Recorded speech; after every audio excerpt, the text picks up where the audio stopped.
Hello and welcome to the Bold Leadership Story Show, where we get to talk about experiences shaping exceptional lives with exceptional leaders. And today I have the pleasure of speaking with Dana Earhart. And Dana is the CEO of Dana Earhart Consulting.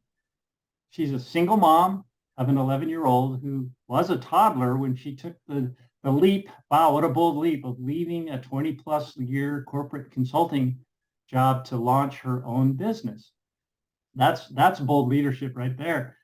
Today, Dana is a business growth strategist. She's turning hobby owners into business owners, bosses into leaders, and ultimately helping to transform busy six-figure entrepreneurs into thriving seven-figure CEOs.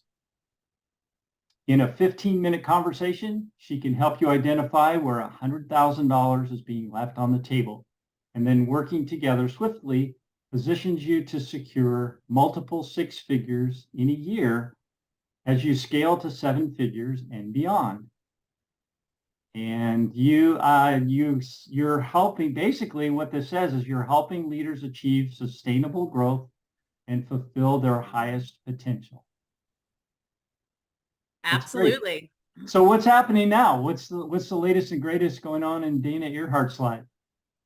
Well, first and foremost, just thank you so much for having me here. It's a pleasure to be talking with you and sharing a little bit about myself. Oh, And likewise. Yeah. Glad you're here. I love the topic of leadership. And I think, it's become a really a personal passion and mission for me is to help others realize that leadership in its own right doesn't have to mean that you're leading anyone other than yourself. And yet so often people hear leadership and they think, oh, well, you mean I have to have a team, right? No, no, you lead yourself from the moment you get out of your bed. And it's just, I love the topic, and I love helping individuals really step into that next best version of themselves. Okay, and you're focusing on helping six-figure entrepreneurs, so people who have businesses and they're at a point where they're successful, but they want to take it to the next level.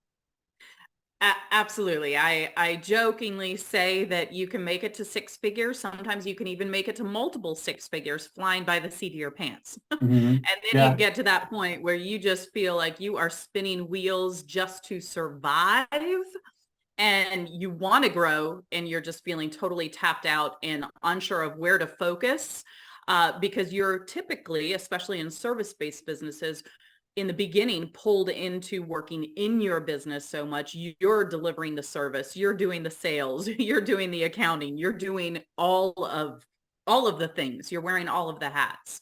So And you're focused on service type businesses, right? So I am. accountants, attorneys, professionals of various kinds, and Absolutely. yeah, and they're, correct me if I'm wrong, but that type of business, most of those people, they are the business. I mean, they're Yes. supplying the service, they're the expertise, and doing, wearing all those hats.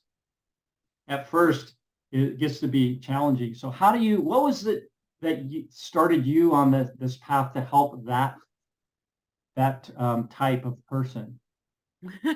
Great question. And, if you had asked me 20 years ago if I would be doing this, I don't think the thought would have crossed my mind yet. Um, I started fresh out of college, working for a fundraising consulting firm.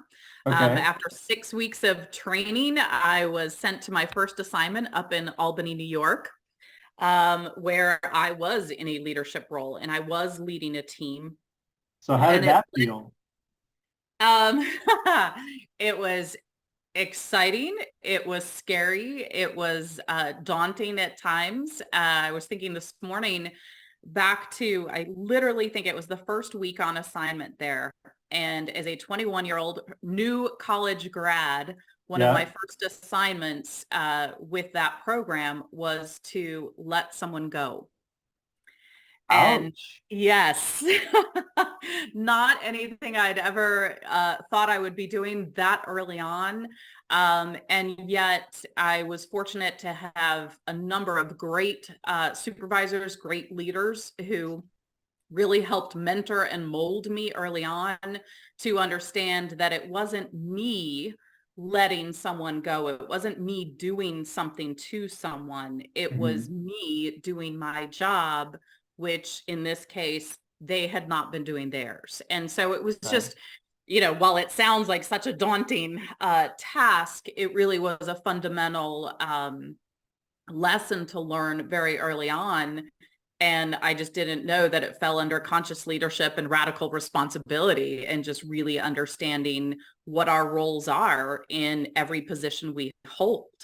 The expectations on us, the expectations of others, and just the importance of overall communication. Yeah. So that's kind of a rite of passage in some respects. And you Yes. got through that quick. Yes, I don't know that I'm getting through it was on my mind at that point, but Right. absolutely. It's, fortunately, I've not been in that case very often since that point, because I really think it's about learning to hire the right people and to really be investing along the way in their continual development. Sure. Um, Yeah. So that was a bold leadership responsibility that you had to take on. And so th- tell me about your history in terms of your leadership and your growth a bit. And of course we're looking for some stories. If you have like stories about your business growth and where because your whole tagline is bold strategy and big results. I love that. So looking for you know stories that you might have that would demonstrate that. Absolutely. And you did say it correctly that anyone who chooses to leave corporate America and leave a steady paycheck to jump into the land of entrepreneurship, that in itself is a huge risk. It is a bold move. And ironically, it was 10 years ago this month that I made that decision. And another story I will share is ultimately I learned the hard way, and yet it was a blessing in disguise, that even when you have a steady paycheck, it doesn't mean there's security. Right. And back in 2000, what was it, 2008, when we were, everyone was experiencing quite a recession, I was one of those casualties in a job where literally I terrible migraine that morning and I did not go to work. I'd already gone to see my chiropractor, was back home, and I got a dreaded phone call with Yeah. my supervisor and the head of HR ultimately saying my position no longer existed and they were in the midst of a Really. downsize. Wow.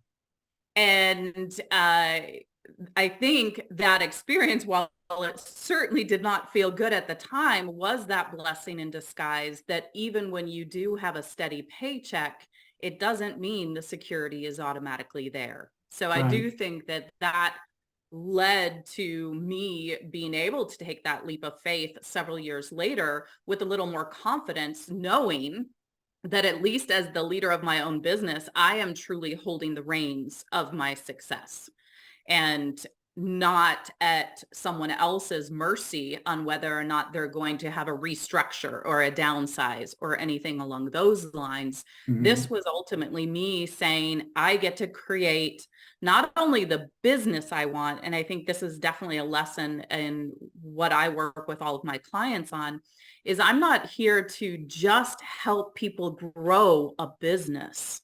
I want to make sure that they're growing a business that supports the life they want. Yes. I As see. a I'm going to share your screen here on my screen here real quick. Yeah, I've got your website up. Can you see that? I can. Okay, cool. So And you're talking about here, and I love this, that you're increasing the, fostering growth of leadership, increasing profits, and promoting more joy, freedom, and fun.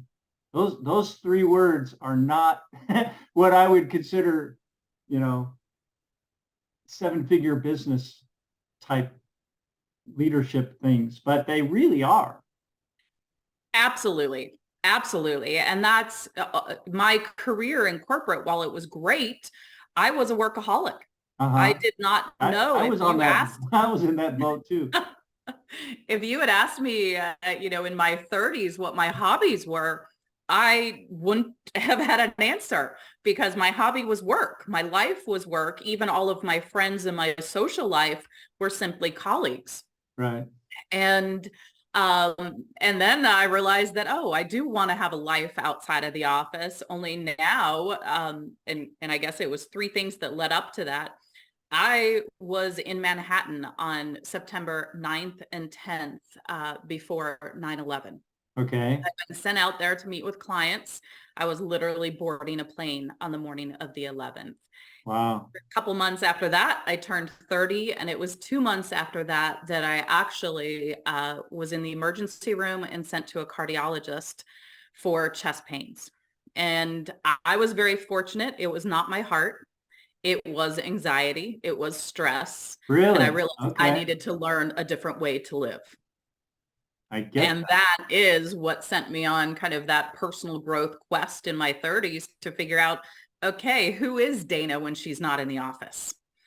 Okay. And my goal in what I do now with clients is to help ensure that they never end up in those footsteps and that they are very clear on who they are, on the life that they want to create. Mm-hmm. And then we build the business that supports that life. So if anything, I think I've taken the hardcore corporate business growth from a more holistic standpoint, because I believe the happier, the more joy filled you are, the more successful you will be in your business. And that's what I want them to experience. Beautiful. So I love that. I have a personal, I wish I'd learned about this idea a long time ago. I did almost 2.5 years ago, uh, now 2 years ago, my body said time out.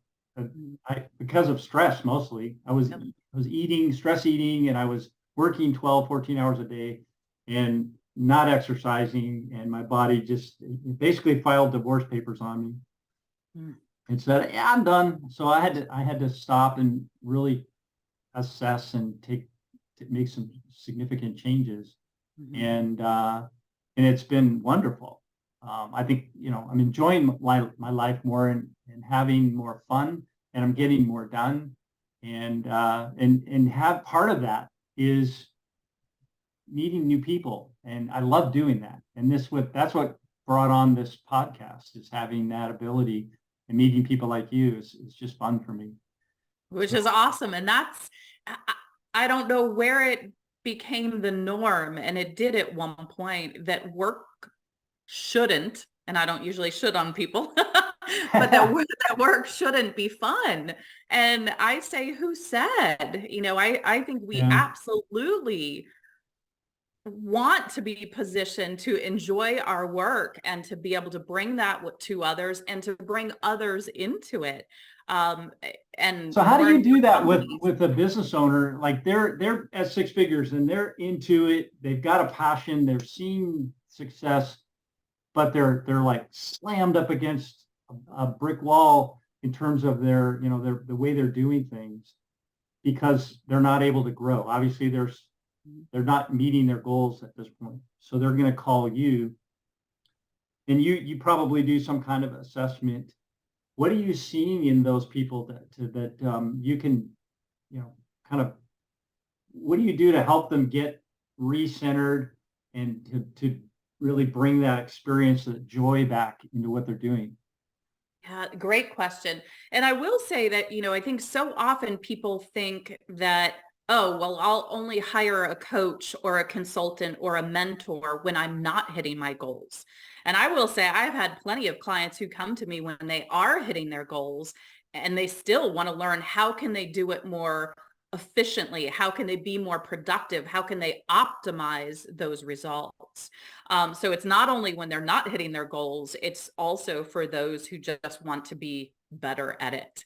Sure. And one of the exercises I do that feels so simple and so foundational in those situations where they're just feeling tapped out, they don't feel like they're having fun, they don't even know what joy means to them, Right. is, and I just did this with a new client last week, I said, I want you to make a list of 20 things that bring you happiness, that put a smile on your face, that put a smile on your heart, whether it's something you used to do or whether it's something you've always wanted to and you haven't yet.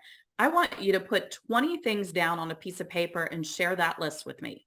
And they, some may only take 15, 20 minutes. Some might be an hour. Some might be, maybe you want a weekend away or a vacation away. What I stress in that moment, though, is that many of those things on the list are probably going to be things that you could do in 1 or 2 hours. So they bring that list to me and I say, okay, in the next week, I want you to pick, or in the next 24 hours, pick an item off this list. And in the next week, I want you to have it scheduled on your calendar. So we start with the ones that can be done quickly. It could be a massage. It could be a date with your significant other. It could be taking yourself out. It could be a winemaking class, anything along those lines. Get it on your calendar. And what I think so often people don't realize is the moment we put it on our calendar, we start getting excited. We can feel the energy of, all right, I get, 6 days, I get to do that. So you get the benefit of that energetic increase in your own vibration, Mhm. in how you're showing up. Then you get to experience that event. And then you get the afterglow because you actually gave yourself the gift of that 1 or 2 hours of doing something that brought you happiness. The added benefit there is that those days leading up to it, the days after it, you show up differently because you actually started treating yourself better, Mm. which means you show up differently as the leader of your life and the leader in your business. And you also inadvertently start looking for ways to be more efficient and to optimize. I am one who knows that the busier I am, the more productive I am. And so because it creates more organization, more planning, more intentional action. Mhm. And that's exactly what we want to happen when you start scheduling things that actually bring you joy. Excellent. That's interesting that we get to have fun to get to 7 figures. Yes, yes, absolutely. Because otherwise what happens is, and part of this came from when I was in corporate, I could knock it out of the park with 90% of my tasks, of my responsibility. And Mhm. I got in the habit of going to bed only focusing on what I didn't do or what I didn't do correctly. Okay. When we go to bed every night, whatever our final thoughts are, whatever our final energetic vibration is, that is what we wake up the next morning with. And so I was not knowing it. I was going to bed thinking about where I failed. Therefore, I would wake up focusing more on where am I going to fail, as opposed to thinking about, well, what am I doing well? What am Mm. I proud of myself with? Waking up that morning, you want to go out and rinse and repeat that. So it's very much what I work with clients on is reframing things to be focused more on what they want to be creating, on who they want to be. And I think that's where a lot of people get it wrong too. They think it's about doing more. That in Mm. order to be more successful, in order to hit the higher 6 figures, in order to break into the 7 figures, you have to do more. Right. And I That was really, me. I was do, have, be. Do mm, my job, have money, be happy. yeah. That was my thing. Yeah. I've changed all that now. Yeah. And it's so, it doesn't come naturally to the majority of us. We do think it's about the doing when it's really about the being. Because when you're being, and I So have a tell me client. about that. What is that? When you say being, what does that mean? I think it's about thinking, and it can start as simple as tomorrow's Friday. What do we want to be celebrating Friday afternoon? And when we think in those terms of accomplishments and what we want to celebrate, we immediately start thinking from a celebratory energy. Hmm.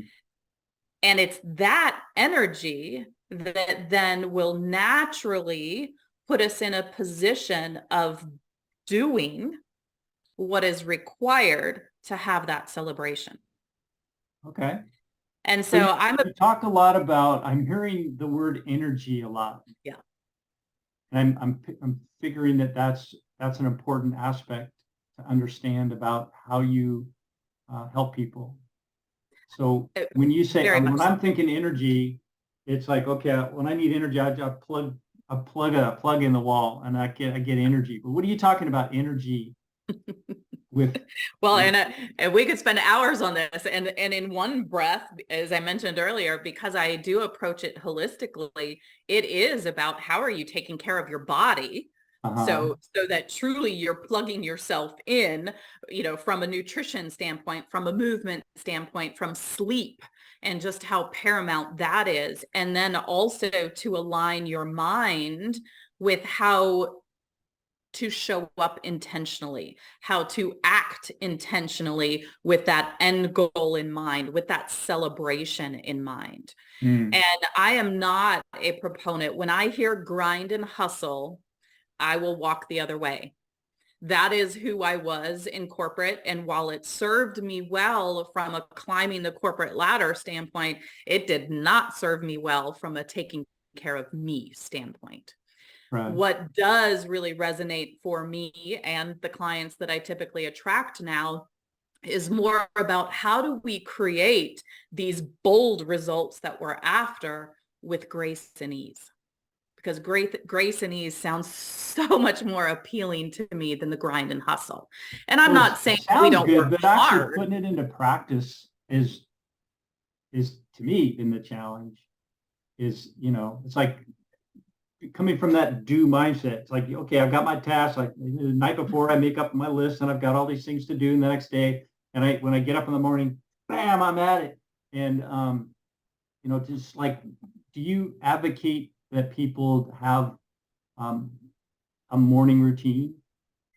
100%. Yeah. Tell Absolutely. me, tell me a little bit about that and why you advocate that.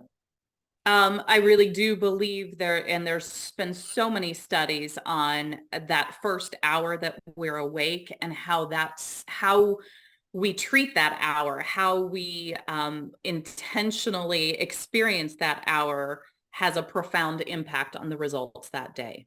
Mm. And so, from Hal Elrod with his Miracle Morning, to a host of other individuals who all develop their own routine. And I do think that's important. I don't preach to my clients that it has to be, steps 1, 2, 3, and 4. It's about what will feel good for you. If you're one who wants to pray, then you're bringing prayer. I have clients who may want to read the Bible. I have others who want to meditate. Certainly movement, whether it's 15 minutes of movement, whether it's an hour in the gym, is up to the particular individual and what their overall goals are. However, having that routine, I think, is crucial. I'm Mm. also a big proponent of, personal growth and development. So are you reading at some point during the day or listening to material, whether it's a podcast, a book, spending a good 10 to 15 minutes minimum a day to be learning new material is also paramount. And I recently have gotten just enthralled with the topic of neuroplasticity and the ability Mm. that we have to rewire our brain. And even in studying that, it talks about the importance of stretching our mind and learning something new. And that's why you have adults who will go learn to play the piano or learn to play the guitar or develop a new hobby, because they say as long as we are expanding our mind to learn something new, it will continue to expand in all areas. And that's, we want to keep that mind alive and keep it expanding, because it will continue to serve us throughout our hobbies, throughout our business, throughout our relationships. Beautiful. So I'm curious, picturing an entrepreneur or a professional. They've started their business, they're maybe 2 or 3 years in, they're at $100,000 a year, and they're working, they're, in order for them to have gotten there, probably they've had to be a doer, right? They get up and they do, task oriented, to get all that done. And what you're saying is that in order to get from 6 figures to 7 figures, going from 100,000 to 1 million, you've got to do less. You've got to invest time every day in you, and that leaves less time to do. So how do you justify that? And what is it that, how do you bridge that with those people? And how do you describe the benefit of investing the time in them to get them to the 7 figures and having to do less actually to get more done? A great question. And leads me right into, the name of 2 different programs that I offer right now. One is the Optimized 6-Figure Entrepreneur. The other is the Optimized 7-Figure CEO. And optimize is the key word there. Okay. And, maximize is to make the most of results. Optimize is to make the most of what you have. And contrary to what many people say, time management should be part of that. I'm a proponent who says time management doesn't exist unless you have access to the world clock. And since we don't, it's about how do we manage our time? How do we optimize our workday? And I have seen it happen again and again. You can have multiple 6 figures. You can have high 6 figures. You can even make it to 7 figures and not work 40 hours a week, because it's about being more intentional. It's about being more disciplined, about having the boundaries, in knowing your expectations of yourself. And so that is also being the person that your goals require of you. And so you can have an individual who's making 6 figures and who needs to zone out for a few hours and scroll Facebook or Instagram or whatever else on social media that they may be zoning out to. Or do you take those 2 hours and be really intentional and committed to what's being required of you? Yeah. And so it's not always about having to work more hours. It's about what you're doing with those hours. And so an individual who's making 100,000 in their business, I will start on the basics with them, because oftentimes we start business and we will start taking whatever clients are coming to us. And we're not really thinking about who do we want to serve, who are most served with what we have to offer. What are we offering them? So it's identifying your audience. It's knowing what your magnetic, compelling offer is. It's making sure that you're using a value-based pricing on that service and no longer exchanging time for money, because people don't buy an hour of my time. I don't sell an hour of my time. When you're working with me, you're getting my education, you're getting my experience, you're getting the proven track record that I have with clients. You're getting the value of the outcome that is available to you. What I teach you in an hour can be worth thousands of dollars. I think of one attorney I had in the very beginning. We made one change in her practice, one change in how she approached scheduling of something.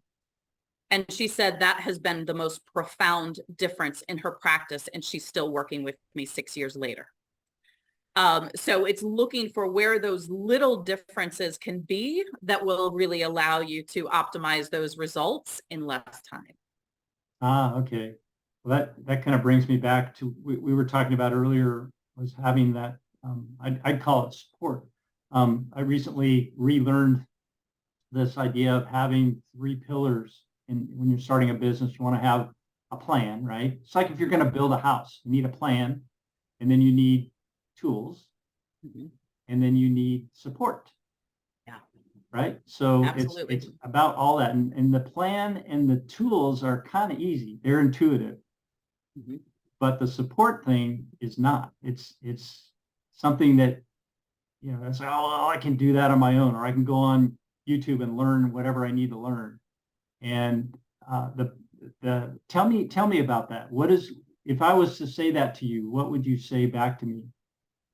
Is it It, it is 100% true. Just about everything you could possibly want to learn is available to you in hundreds of different resources. right? So absolutely that is true.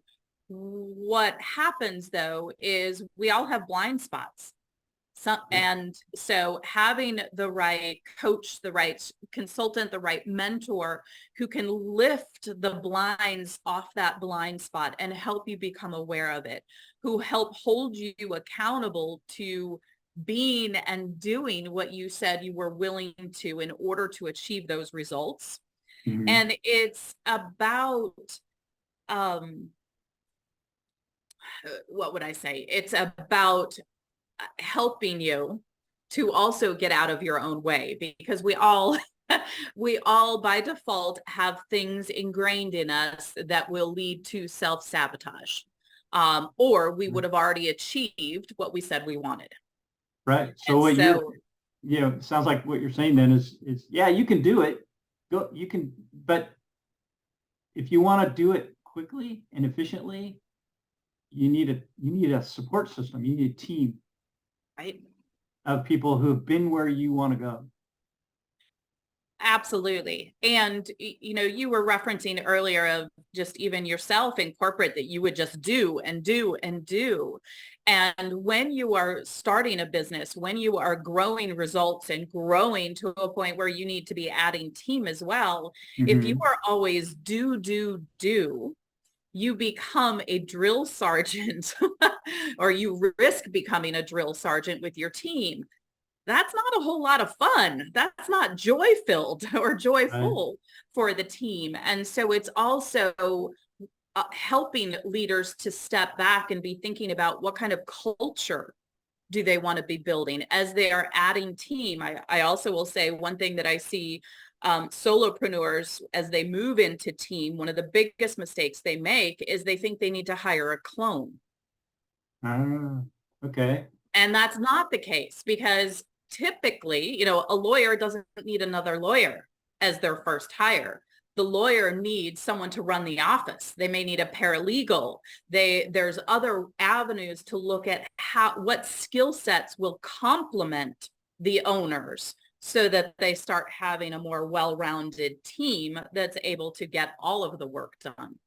Right. And so that's one of the areas I go in and help a leader with as well, is identifying what is that next best hire. What Mhm. skill set are you looking for? What personality? And how will they fit into the culture you're building? Excellent. So tell me about Dana Earhart's future. What's your vision? Where do you see yourself going? Great question. This, it's very exciting. It's a pivotal year for myself, as I shared 10 years in business. Um, Congratulations. Thank you.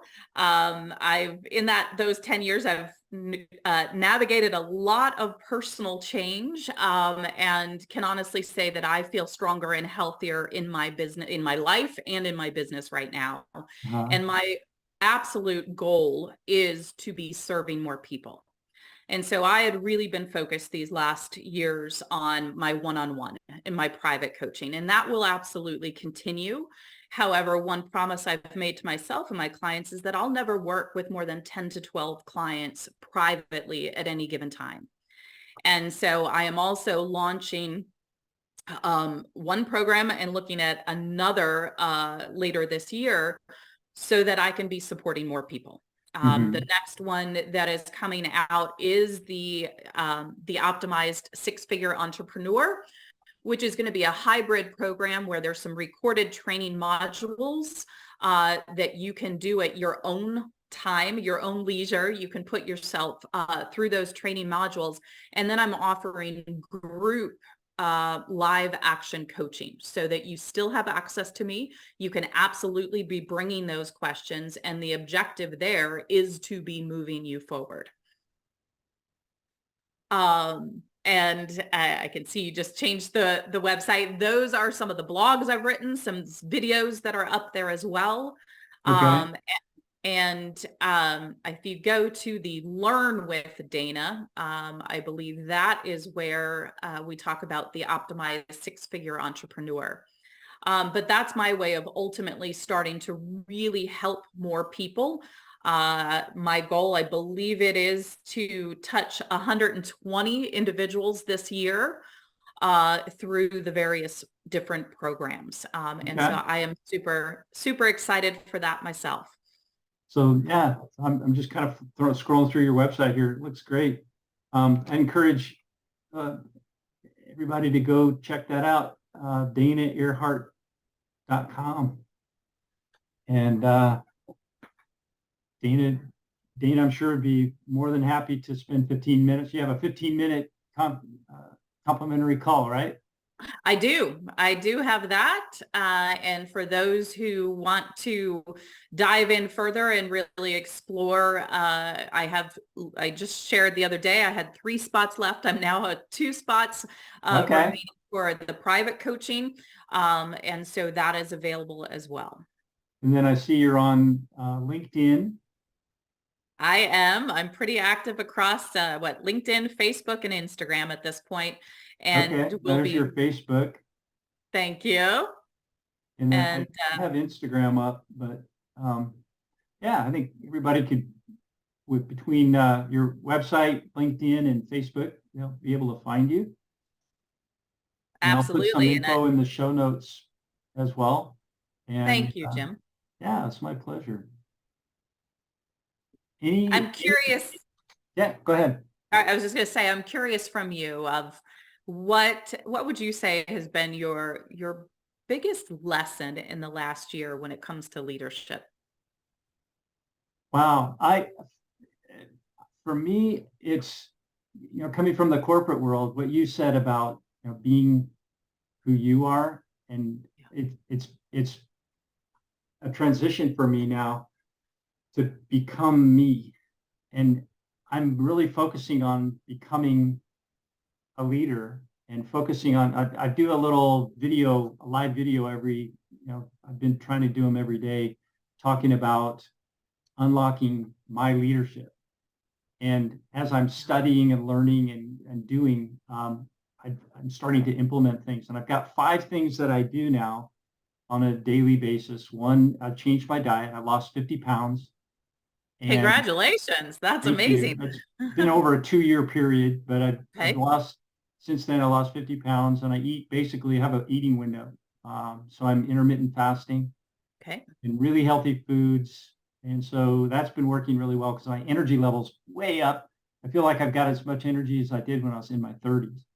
And so that's helping me a lot. And then I meditate every day. I exercise at least 5 days a week. And I sleep. I try to get 8 hours a day. Sometimes, most times I'm not successful at that, but I try to get 8 hours a day. And then I do some kind of community service, and this podcast is part of that. So Wonderful. just putting it out and giving people, showcasing leaders to help other leaders and Yeah. inspire the future of our business world and country. Well, fantastic. So that's what I've been learning and doing, and it's been fun. And I think that's what it's all about is having a curiosity and Uh-huh. creating more fun. And life tends to be a lot lighter and a lot more enjoyable when you're doing Yeah. it that way. I think you're also a testament to continually challenging yourself to evolve and become that next best version of yourself. Yeah. I think the biggest benefit though for all of that, well, two things. One has been the diet change, Mhm. and the second has been the meditation. Yeah. And being in the kind of it's a habit, but it's a discipline, but it's also a joy once you learn the skill. It took me a while to figure it out. And and I'm still learning, but it's getting in that place where the stress, it's still there. The Mhm. problems are still going on, but it's like doesn't affect you Yeah. because you know where you're going, you're focused, you're centered, and you've got a purpose, and your intent is clear in your mind. And so that's what you focus on, not all of the stuff that happens. So it just calms your mind, and that's been a big help for me too. Yeah, I would absolutely agree. I'm curious, do you do guided meditations or do you do silent meditations? I've mostly done guided, Okay. but I'm starting to do my own, Mhm. and that's another challenge. That's the next level for me. Absolutely. I had an opportunity right before COVID. I did a 6-day silent retreat, Wow. meditation retreat. And it was the entire 6 days was not silent, but we would do, I think on the longest day, we did 4 or 5 hours of silent meditation as a group, which was a Uh-huh. whole new experience. I personally like guided meditations better, and I will pick various topics based on however I'm feeling in that moment or whatever challenge I'm wanting to conquer. I'll pick it that way, and it absolutely makes a difference. And as a last final thought that I'll share is I'm even in a position to be able to have some of the resources and the habits that I work with clients on where they take it to their children and to their family as well as I Mm. do with my son. And meditation is one, breathing exercises. And I will say my son, it's amazing to see when he might be in a situation where he's starting to have elevated energy and he's upset about something, for me to be able to just say, hey, bud, can you take a few seconds to breathe? Yeah. And how that can change the dialogue. Now, he's also smart enough that he's turned the tables and said it to me a few times. And uh, I welcome that in those cases because it's also that opportunity to teach him that I'm not perfect either. mhm. And I think that's important for others to realize too, is that we all are continually learning and developing. And certainly on the business side, I have my own mentors. And that has also been something that I've been very committed to, is how in the world can I be recommending to my clients to invest in themselves and invest in their business by working with me if I am not investing in myself and in my business by working with coaches and mentors as well? Mm. Uh, so I realize I just went full circle from talking about kids back to business. And I think it's just so important across the board, whether it's guidance in parenthood, in business, in sales, in relationships, in finances. It's really about seeking out people who can support you in getting to where you want to go. Yeah, it's interesting. That's, you know what, thinking about it, your question about, the last year, part of that too, you just brought up is that transition. When I was in corporate, I'd go to work and I would be corporate. I was like a corporate chameleon, right? I was not Yeah. me. Yep. And it got so bad where I didn't know who I was because I was just working so much, and I became this corporate thing that wasn't me, and it was producing the income, but it wasn't me. And when I Right. left it, it was like, okay, well, who am I? Where am I gonna? Right. What am I doing here? What's my Right. purpose? And Yeah. it was like I was lost. And it's that journey of rediscovering my kid and rediscovering my purpose and my joy and my love for life and what I'm going to do and, what value am I bringing to the table here? And then experiencing giving that away is where the joy is coming from. And that's beautiful.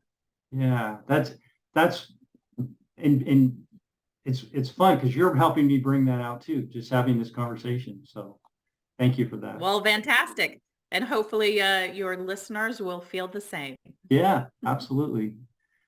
So I think our time's about up. Any last thoughts on bold leadership?